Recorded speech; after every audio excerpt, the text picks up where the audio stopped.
Good morning, students. Today we are going to discuss about the Heisenberg uncertainty principle. Okay, Heisenberg uncertainty principle.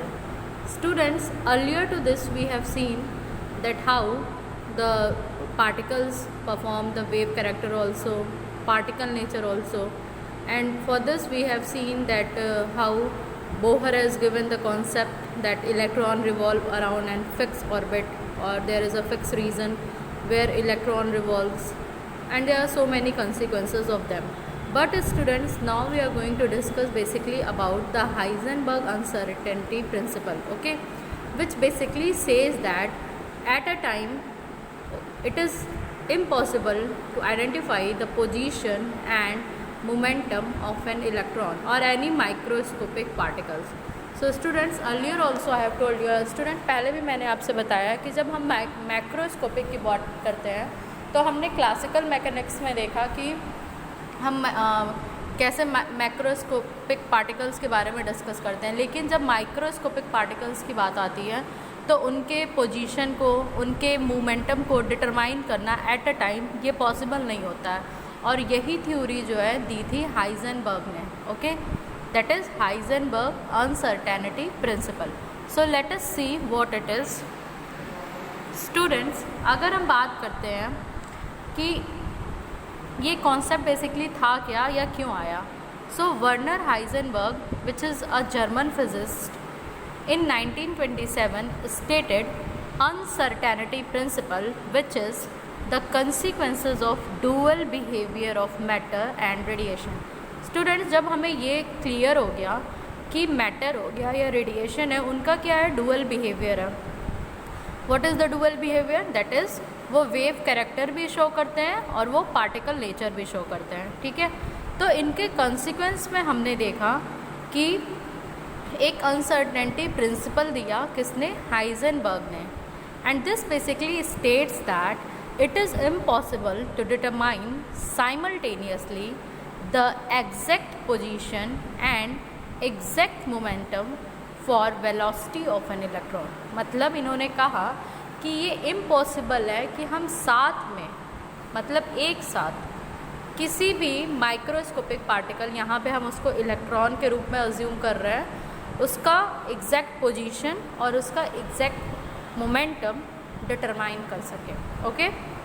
So students, जो इन्होंने ये statement दिया उसके लिए इन्होंने मैथमेटिकल एक्सप्रेशन दिया, which is given as delta x into delta p is greater than और equal to h by 4 pi, okay.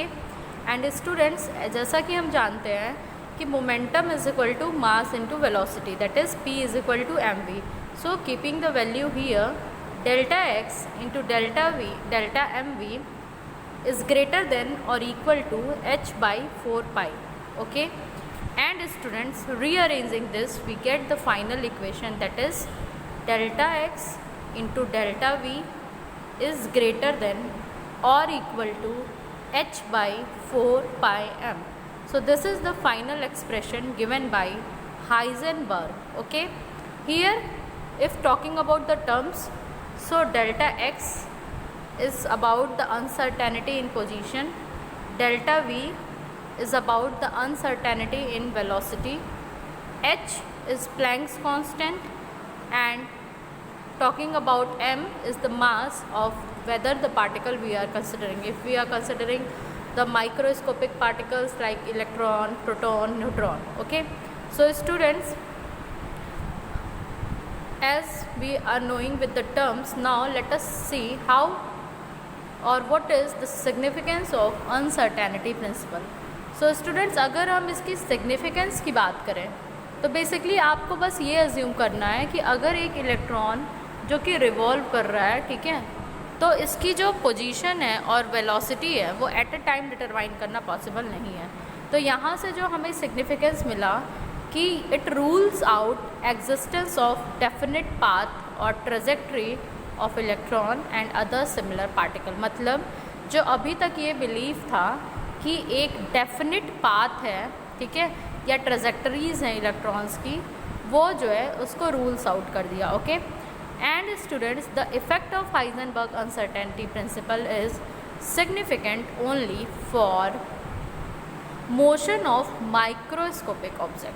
ये आपको ध्यान में रखना है कि जब भी हम हाइजेनबर्ग अनसर्टेनिटी प्रिंसिपल के इफ़ेक्ट की बात करेंगे तो ये सिग्निफिकेंट है केवल माइक्रोस्कोपिक ऑब्जेक्ट के लिए, ठीक है, और ये नेग्लिजिबल हो जाता है मैक्रोस्कोपिक ऑब्जेक्ट के लिए।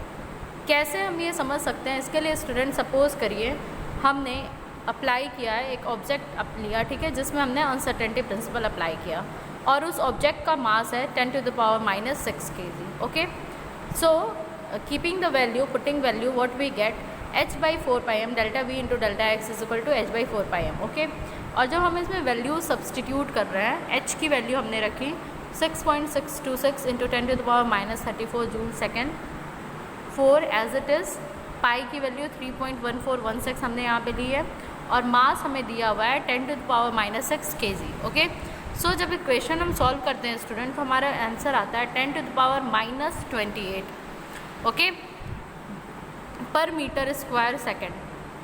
तो इसमें स्टूडेंट्स हम ये देखेंगे कि in dealing with milligram size और heavier object the associated uncertainties are hardly of any real consequences. मतलब जब इनके केस में जो अनसर्टेनिटी की हम बात करते हैं तो वो मतलब एक नेग्लिजिबल टाइप की ही है, ठीक है।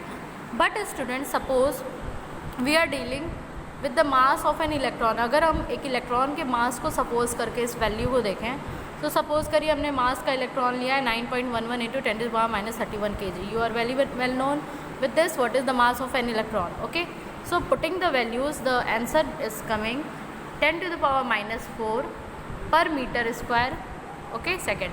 सो स्टूडेंट्स यहाँ से हमें ये देखने को मिलता है कि if one tries to find the exact location of the electron say to an uncertainty of only 10⁻⁸ meter, then the uncertainty delta v in velocity is, तो डेल्टा v की वेलोसिटी कितनी हो जाएगी 10⁴ मीटर इनवर्स सेकेंड इनवर्स, ठीक है, per metre square second.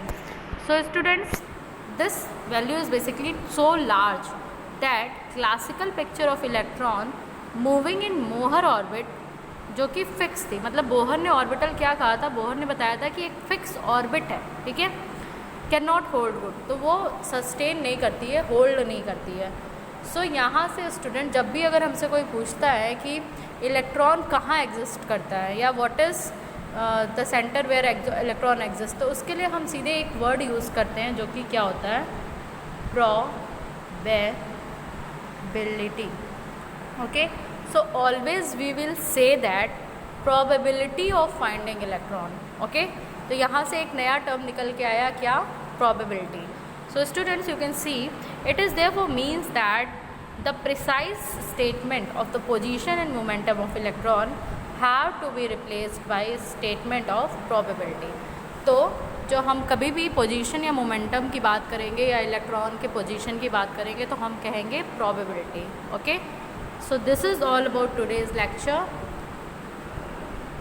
And students, what you have to just go through is again go through with the discoveries of electron, proton and neutron। आप एक बार फिर से देखिए कि इलेक्ट्रॉन, प्रोटॉन और neutron की डिस्कवरी क्या है, इनके मास क्या है, चार्ज क्या है, okay, and also about the previous concept that is the concept given by Thomson's model, by Rutherford, by Bohr. Okay, we have also discussed about the limitations of Bohr model.